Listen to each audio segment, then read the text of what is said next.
अब हम देखते हैं वेरिएशन ऑफ ग्रेविटी। ग्रेविटी में कैसे वेरिएशन आएगा और किस तरीके से जी के अंदर बदलाव आता है।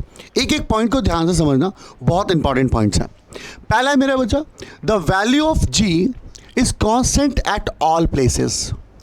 मतलब अगर हम सरफेसेस पे बात करें तो सरफेस पे ग्रेविटी सब पे सेम एक्ट हो रही होगी। ग्रेविटी सब पे सेम एक्ट होती है। पहली चीज 9.8 होती है ना, आप पे भी लग रही है, मेरे पे भी लग रही है, सब पे लग रही है 9.8। बट मैं आपको बता दूं, अगर ये आपका अर्थ है तो अगर आप अर्थ के सरफेस से ऊपर की तरफ जाएंगे और जैसे जैसे ऊपर की तरफ जाते जाएंगे, जैसे ज़्यादा आएंगे, ग्रेविटी की वैल्यू डिक्रीज होती रहेगी और लगभग 3200 किलोमीटर ऊपर जब जाएंगे, अर्थ के सरफेस से 3200 किलोमीटर जब आप ऊपर जाएंगे तो ग्रेविटी की वैल्यू जीरो हो जाएगी। और जब ग्रेविटी की वैल्यू जीरो होगी तो आप गाना गाएंगे, हवा में उड़ता जाएं। ठीक है, हवा में उड़ते रहेंगे आप और ना नीचे आएंगे ना ऊपर जाएंगे। Clear? But same as it is, जब अर्थ के अंदर गड्ढा खोद के आप नीचे की तरफ आएंगे, सेंटर की तरफ, तो भी ग्रेविटी डिक्रीज हो जाएगी और ग्रेविटी डाउन हो जाएगी। बट ग्रेविटी मैक्सिमम कहाँ होती है बेटा? On the surface of earth gravity maximum होती है। जी मैक्सिमम होता है on the surface of earth. ठीक है मेरा बच्चा, पहला पॉइंट क्या है? कोई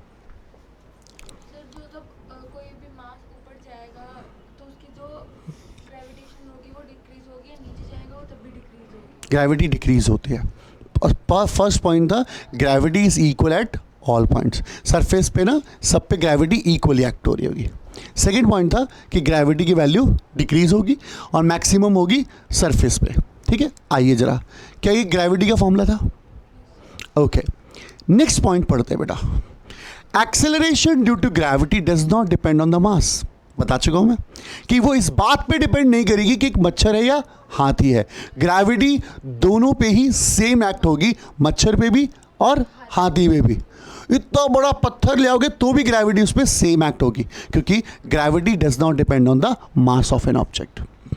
नेक्स्ट पॉइंट, एक बड़े पत्थर को और एक छोटे पत्थर को अगर हम एक हाइट से ड्रॉप कर दें, बहुत बड़े पत्थर को एक छोटे पत्थर को अगर एक हाइट से डाउन करें, तो दोनों के दोनों सेम टाइम पर अर्थ सरफेस पे पहुंचेगी।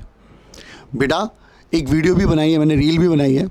एक चिड़िया का पंख, फेदर, और एक बॉल, दोनों को अगर छोड़ें तो क्या होगा? बॉल और चिड़िया का पत्थर वो जो चिड़िया का जो पंख है वो दोनों के दोनों सेम टाइम पर आएंगे। अगर वैक्यूम में रख दिया जाए तो, अगर हवा में छोड़ देंगे ना तो हवा में क्या होगा कि एयर रेजिस्टेंस की वजह से वो पंख जो है इधर उधर हिलते रह जाएंगे, बॉल पहले गिर जाएगी। अगर एयर रेजिस्टेंस ना हो तो दोनों के दोनों सेम टाइम पर वो जाएगा। क्लियर है? ग्रेविटी मून पे, gravity on the moon is about 1/6 of the value of G on the earth. Earth पे जो ग्रेविटी है उसका कितना हो जाता है? 1/6 है मून पे। यानी मून की ग्रेविटी कितनी है बेटा? 1/6 of G. Is it okay? Next, because radius of earth is 4 times of the radius of moon. क्यों बेटा? रेडियस ऑफ अर्थ जो है, रेडियस ऑफ अर्थ जो है वो 4 गुना बड़ा है। किससे? रेडियस ऑफ जो मून है वो 4, and mass of earth is 100 times the mass of moon.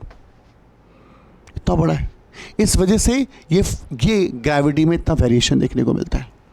Clear है मेरे बच्चे? And this is all about the variation of gravity. Got it? ये था वेरिएशन ऑफ ग्रेविटी। तो मिलते हैं नेक्स्ट वीडियो में, जहां मैं इक्वेशन ऑफ मोशन के थ्रू और ग्रेविटी को यूज करके न्यूमेरिकल्स कराऊंगा। तब तक के लिए बाय बाय मेरे दोस्त।